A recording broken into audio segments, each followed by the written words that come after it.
ઈસ્ટમાં યુદ્ધની સ્થિતિ દરમિયાન ગેસની અછત યથાવત છે। સુરતમાં ગેસની અછતથી લોકો ચૂલા તરફ વળ્યા। લગ્નની સિઝનમાં રસોઈયાઓ ચૂલા પર રસોઈ બનાવવા મજબૂર બન્યા। કોમર્શિયલ ગેસ સિલિન્ડરના જથ્થામાં મોટો ઘટાડો થતા હાલાકી પડી રહી છે। સિલિન્ડર ન મળતા કામ ન અટકે તે માટે માટીના ચૂલા બનાવવામાં આવ્યા। રસોઈયાઓ માટે ચૂલા પર રસોઈ બનાવવી એક પડકાર છે। તો સુરતમાં ગેસની અછતથી લોકો ચૂલા તરફ વળ્યા છે। લગ્નની સિઝન અને લગ્નસરાની સિઝનમાં રસોઈયાઓ ચૂલા પર રસોઈ બનાવવા માટે મજબૂર બન્યા છે। તો સુરતમાં કોમર્શિયલ ગેસ સિલિન્ડર સપ્લાય અત્યારે ઠપ થઈ ગયો છે, નથી મળી રહ્યા અને એનો રસ્તો લોકોએ શોધી કાઢ્યો છે। ચૂલા પર અત્યારે લોકો રસોઈ બનાવી રહ્યા છે। સુરતમાં રસોઈયાઓ ચૂલા પર રસોઈ બનાવવા માટે મજબૂર થયા છે।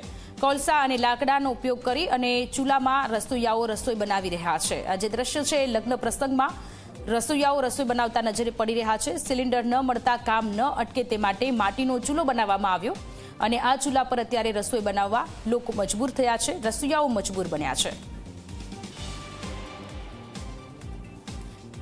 સંવાદદાતા ચેતન આપણી સાથે સુરતથી લાઈવ જોડાયેલા છે। ચેતન, મિડલ ઈસ્ટમાં જે યુદ્ધની પરિસ્થિતિ છે તેની અસર આખા દેશમાં જોવા મળી રહી છે, પરંતુ તોડ લોકોએ શોધી કાઢ્યો છે। ચૂલા પર રસોઈ બનાવવામાં આવી રહી છે સુરતમાં।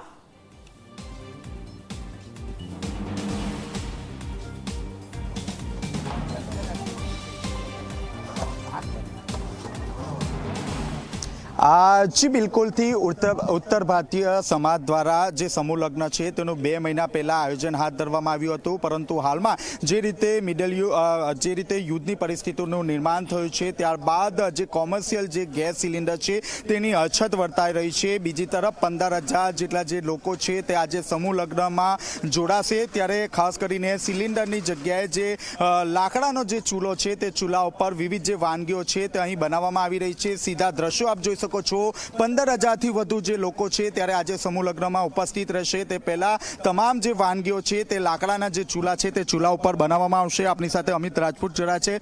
અમિતભાઈ, લાકડાના ચૂલા ઉપર રસોઈ બનાવવામાં આવી રહી છે, શું કારણ?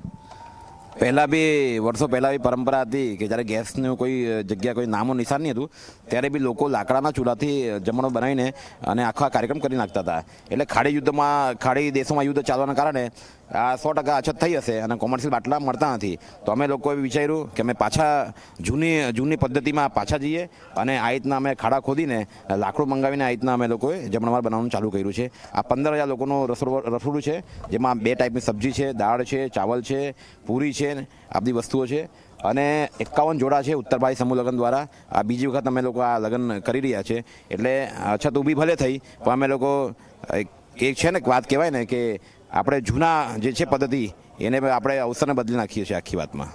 આપદાને અવસરમાં બદલવામાં આવી છે। જી, કેટલી મુશ્કેલીઓ પડી રહી છે કારણ કે કોમર્શિયલ ગેસ નથી? જી બિલકુલ મુશ્કેલી નથી, કેમ કે ગામડાનો અમે સંપર્ક કર્યો। ગામડાના જે વડીલો છે તે લોકોએ કીધું કે ભાઈ આ તમે ક્યાં હું કેમ બુઝાવો છો? પહેલાં તો અમે લાકડા પર જ બનાવતા હતા અને એ લોકો એમ કે 2,000 કિલો લાકડા છે ને કાલે રાતના મોકલી આપ્યા અને એમ કે જેટલી જરૂર પડશે તેટલી તમને મોકલી આપશું। અમે 6 એપ્રિલ 2025ના રોજ આ એનાઉન્સમેન્ટ કરેલું કે 14 માર્ચ 2026ના દિવસે લગ્ન છે। હવે એ લગ્ન જાનૈયાઓ જે આવવાના છે ને જમાડ્યા વગર તો મોકલી શકીએ નહીં, તો એને આ આપદાને અમે અવસરમાં પરિવર્તિત કર્યું છે અને જે રીતે અમારા વડીલો આ કરતા હતા તે રીતે અમે પાછા ઓલ્ડ ઇઝ ગોલ્ડ પર આવ્યા છે અને અત્યારે આ જમવાનું સ્વાદિષ્ટ છે ને અમે બનાવીએ છીએ લાકડા પર। જી, હું આપને પૂછવા માંગીશ, શું કહેશો? 15,000 લોકો આવના છે, વહેલી સવારથી મહેનત કરી રહ્યા છો। કહેવામાં એવું છે, નમસ્કાર, ઉત્તર ભારતીય સમૂહ વિવાહમાં આપ સૌનું હાર્દિક સ્વાગત છે। હવે અત્યારે લાકડાની ઉપર અમે બધા જે જાનૈયાઓ બધા આવવાના છે, 15,000ની અમારી સંખ્યા છે, એ જાનૈયાઓ જે બધા આવવાના છે એમના માટે ભોજનની વ્યવસ્થા અમે અહીં કરી છે। બાટલાની થોડીક અછત હોવાથી અમે લોકોએ વિચાર્યું કે પહેલાંના સમયમાં જે લાકડાની ઉપર જમવાનું બનાવતા હતા એ વધારે સ્વાદિષ્ટ રહેતું હતું।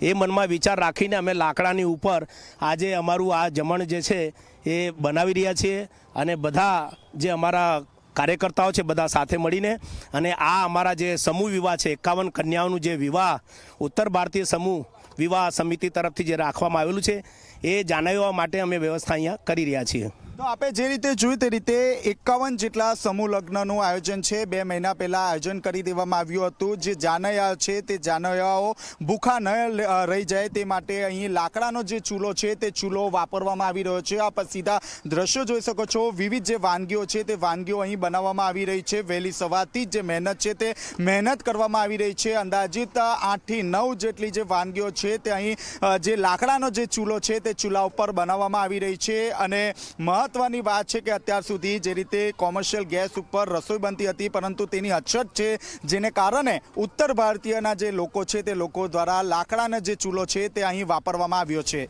જી ચેતન, આભાર તમામ વિગતો માટે.